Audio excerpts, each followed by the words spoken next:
Hello everyone, I hope you are okay. Today I thought I'd do a sit down video and basically talk about how living in a caravan for over 3 years has changed me. The water. Because this caravan has limited water and it's another chore that I would need to fill up the water tank, I now find I get tense if anyone leaves the tap running. Not necessarily in the caravan, somewhere else if they're connected to the mains. I still automatically tense up if someone leaves the water tap running too long. So just a little thing. And the same thing with the fridge. I have a 3-way fridge, so it runs on gas and power. And I find I get tense as well if anyone leaves the fridge door open too long and just stands at the door having a good look. Just because my fridge doesn't cool down as quickly as your fridge that you would have at home. I am also aware that when I stay in a house now, I find it is inconvenient having everything in different rooms and so far away. I like that I can be cooking dinner and sitting in my lounge comfortably at a table, yet still being able to keep an eye on the meal cooking. I like that the rubbish bin is only 2 steps away. I like that the toilet is always right next to me. It's very convenient. Before I fully started caravanning, I've always worked in an office environment in the past. So, you know, everything's enclosed. Sometimes you'd have aircon if it was a good office. Not always, but sometimes. And I wouldn't want a breeze to be on me. It would be distracting. But now I'm definitely closer to nature. I like having the door open and a couple of windows open and seeing nature, and I prefer that kind of open feeling now with a gentle breeze coming through. I do like being my own boss as well. I'm pretty good with time management. I have a boss for my main graphic design job.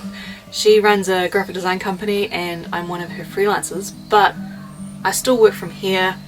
If I decide I want an hour lunch, that's fine. I just don't get paid for that hour. If I want a half an hour lunch, that's fine. If I need to race into town, if the workload's okay, that's fine. I just am not paid for that time. So there is a lot more flexibility than when you're stuck working a 9-to-5 job. I also find I struggle a bit with taking proper time off. There's no kind of set days off now. They all kind of blend together. There's no real weekends. I used to always be very clean, but now I kind of have to do dirty chores like emptying my toilet cassette and dealing with the grey water. So I guess I'm getting more used to the dirty aspects of caravanning. I have a lot less clothes than I used to. You probably have noticed certain clothes that I wear repetitively. It's just because there's no space. I've got a very small wardrobe and that has to fit all the clothes basically, and there is a weight limit with this caravan, so I guess I'm very aware that I can't have too much stuff in here. And my clothing type has changed. Because I used to live in cities and I'd, go out to bars on the weekends, I'd have work clothes and weekend clothes and city life clothes. But my wardrobe slowly shifted more towards handling campgrounds and nature, and I have a few more hiking clothes and wet weather clothes and dirty t-shirts for renovating the vintage caravan. And cooking, actually I find it pretty much the same. I cook similar foods for myself than I did 3 years ago. The oven stove setup is pretty good. Before this lifestyle, I was always sharing a flat with multiple people, so you would always have small amount of space for your food, and generally there'd be a bit of clutter in the kitchen as you share with everyone else. The main difference I feel is I really only have room for one pot and one fry pan, and there have been a few times where I wouldn't mind an extra pot. I probably could get one of those fancy pot within a pot options, but I've gotten by, it's fine. And yeah, overall space in the caravan, if I want something, a physical item, I have to really think about, will there be room for this item in this space? It's actually probably saved me quite a bit of money from buying things that I don't really need but I wouldn't mind having.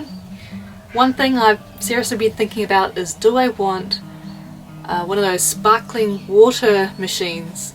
Because I do enjoy drinking sparkling water, but it'll take up quite a bit of room. It's one of those ongoing shouldn't I debates that I have. And my social life has changed. So before, I'd be, living in a city, I'd have a group of friends similar to my age, and we'd have brunch and lunch and go to the restaurant and go out to bars. That doesn't really happen so much now. I'll catch up with friends occasionally when I'm visiting that area, of course, but a lot of the times I'm kind of staying out of the city. It does make going out at night more challenging because you generally have a bit of a drive to get back to your caravan. So even when I was living in Hawke's Bay and had more of a base, it was rare for me to go out drinking in town because there was limited taxis and it was just such a hassle to try to get home again, and quite expensive as well with the taxi. So this lifestyle's definitely changed my social life. I've also found that my new friends are a little bit older than me, although I've also started meeting people who are more in this niche who kind of understand the quirks of this lifestyle a bit more. Yeah, but at the same time, I don't miss that. I don't actually miss that. It's probably better for my bank balance and maybe better for my health as well. I think my money in the past, before this lifestyle, was probably spent on entertainment and travel and female accessories. Now most of my money seems to be spent on fixing this caravan or the vintage caravan, or accessories for this YouTube channel. And I also am spending more money on tools.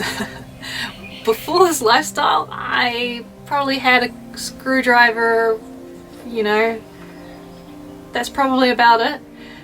My tool selection has been increasing with time, which is kind of cool. I quite like that. I don't mind that at all. Before, if something broke, I would just let the landlord know and he would get it fixed. Now I give it a go myself, and if not, I will go to a specialist. So I guess it's like having your own home, isn't it? Another thing is, where do you purchase items? Where do you go to the doctor? Where do you get mail? So those parts have become a bit more challenging, and with mail it's just not as simple to receive an item anymore. Right now, mail is being delivered to either my dad gets my bills, or bulky courier items are going to one of Hayden's cousins down the road. So it's just appreciation that they are willing to accept parcels for me, but it just makes it a bit more challenging. Sometimes in the past I would organise to get it delivered to a post shop nearby, but you would have to be pretty confident that the item would arrive before you moved on. So it takes a bit of juggling.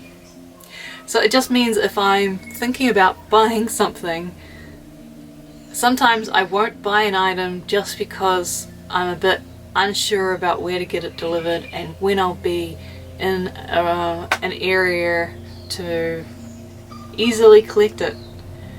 When I was based in Hawke's Bay, I started getting a lot of stuff sent to the office that I was working in, that made life a little bit easier. And another example is mechanic. I've probably got 4 good mechanics dotted around the North Island at the moment. Ones that I trust and will go back to. So you just have to hope that if something does go wrong, you can get to one of them. And then the differences between 3 months, say 6 months into caravanning versus over 3 years caravanning, what are some of the main differences? I found when I first started I would just stick to traditional campgrounds, you know, the ones with all the facilities where you would get a numbered site and that's where you would stay. The more I'm doing it, the more I prefer finding the different types of campgrounds where maybe it's private land that they let RVers stay, or it's like right now, friend of a friend who's let us stay. So yeah, the types of campgrounds I stay at has changed the longer I've done this, which makes sense because traditional campgrounds are quite expensive and they don't genuinely feel homely to me. So I guess I've started trying to find sites that can feel a bit more like home and I can comfortably stay at for longer and have a bit more privacy as well. I do enjoy the privacy aspect. Also, when I started, I plugged in all the time. I had all my appliances running on power and I had an electric kettle and an electric toaster.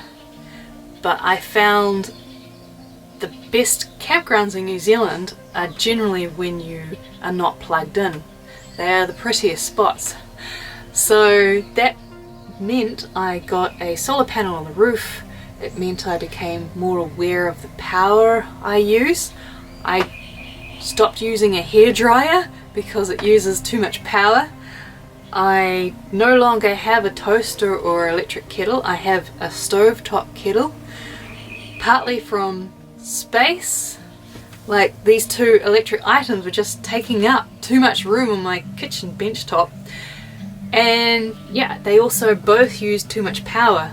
So now to toast I use my grill, which is actually specifically designed for toast. And yeah, I have a stovetop kettle and I've become used to them. It's a good setup for me.